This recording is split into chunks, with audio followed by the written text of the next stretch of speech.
Hello everyone, this is Rabbitearsblog and welcome to my random review series. Today's comic book I'm going to review is a classic X-Men story written by Claremont called God Loves, Man Kills. Now, originally I was going to review the Dark Phoenix saga for this week, but since God Loves, Man Kills was a much shorter story, I decided to review this story instead. But I will still try to get around to the Dark Phoenix saga in later weeks. So before I talk about what I liked and hated about the story, I would like to give a brief summary on the story.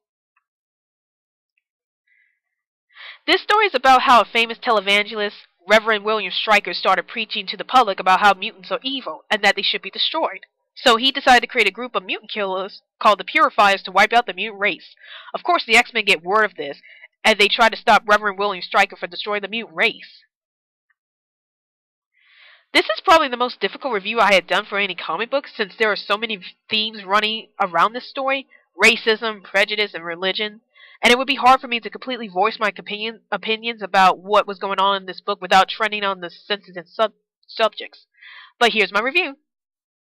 If I had to think about an X-Men story that really defined what the X-Men are all about, I would definitely have to say that God Loves, Man Kills is that story. Now, we have known for a long time that the X-Men stories were representing the problems that people of different races and cultures were facing in society, but never had I read a story that actually tackles those issues in society and presented so well in the fictional world of the X-Men. This comic is quite iconic in the X-Men universe for many reasons. One of them being that it inspired the storyline for the second X-Men movie, X-Men 2, X-Men United, and second, it was one of the most controversial X-Men stories ever created. I say that this story was pretty controversial because at the time it explored many dark themes such as the realism of racism and prejudice that you normally would never see in comic books during that time, which was the early 1980s. There were so many scenes in this comic that really brought out the true horror of racism and prejudice, but one scene that still gives me chills whenever I think about it was the scene where two mutant kids were killed by the Purifiers and later on would hang on the swing sets for everyone to see as an example of what the Purifiers would do to any mutant they come across. This scene here proves how merciless and dangerous the Purifiers really were, and you could tell that they were going to be a huge threat to the X-Men throughout the story. Also, when I saw this scene, I was thinking to myself about how it would traumatize any kid who happened to be coming along to the playground the next morning in the story, as they would see two dead bodies hanging on the swing sets.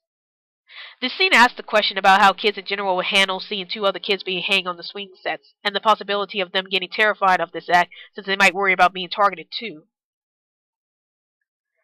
These were just some off-panel thoughts that were going through my head when I read the scene, but for a comic book story like this one to make me really think about the possible consequences of the actions of the characters, it just means that this story really accomplished what it set out to do, and that was to make readers think about how frightening and harsh prejudice and racism really is. Even though there were some harsh elements in this story, and let me tell you, there were a bunch of harsh elements throughout the story, I think Chris Claremont did a brilliant job in tackling such issues, and actually presented it in such a realistic way that cleverly connects to the current situation of the mutant community. I love how Chris Claremont tries to tie the racism and prejudice going on in the real world to what the X-Men was going through, and having a group of people called the Purifiers killing mutants left and right really added a lot of tension to this story. Probably the best part of this story was the villain William Stryker himself, as he is unlike any villain the X-Men had ever faced before. For one thing, William Stryker is a normal human being who is a well-known televangelist across the country, but he was one of the few X-Men villains who used religion as a way to exterminate a race that he believed was evil. The most terrifying thing about William Stryker is that he was a beloved televangelist that the country respected, and the fact that he can easily manipulate the public into thinking that mutant kind is evil, and then simply have a group of people to kill mutants is enough to make anyone fear him. Also, the scene where William Stryker manipulates Professor Xavier's mind was a truly frightening feat, since you never would have thought that a human being would take down one of the greatest telepaths in the universe and use him as a weapon. Brent Anderson's artwork is truly excellent to look at, as it has that retro 70s, early 80s vibe that I remember seeing all the time whenever I look at Saturday morning cartoons. Even though Brent Anderson's artwork is a little scratchy and a bit hard to make out in some panels, I think that it really helped provide the edgy nature of this comic, and it really gets the dark scenes in vivid detail, especially during the scene where the two mutant kids are hung by the swing sets, and you can see the blue colorings on the nighttime playground setting, which made the scene extremely frightening to look at. The cover of this comic was fantastic, as Brent Anderson did a brilliant job at detailing the artwork for the cover, as the artwork has the X-Men members, Cyclops, Wolverine, Colossus, Nightcrawler, Kitty Pryde, and Storm, all posing in a great stance, while the background is in green coloring with images of Professor Xavier's head and William Stryker floating in the background. If there were any problems I had with this story, it would have to involve some of the disturbing content present. The story is well known for being written without the advisory of the comic book industry, and is also not exactly a part of the X-Men continuity, although there were a couple of stories in the future that were influenced by the story. And because of this, this story is much darker and more disturbing than what you would normally see come out of any X-Men storyline at the time. I had mentioned before that the comic opens up with the death of 2 mutant kids being hung on the swing sets, so this pretty much tells you that you're in for a pretty dark ride when reading the story. Also, this story deals with intense themes of racism and prejudice that might upset some readers who are uncomfortable reading about such issues. This comic deals with issues of racism and prejudice in such a realistic and disturbing way that some readers might have a difficult time trying to get through this book since the storyline is so dark with so many characters dying.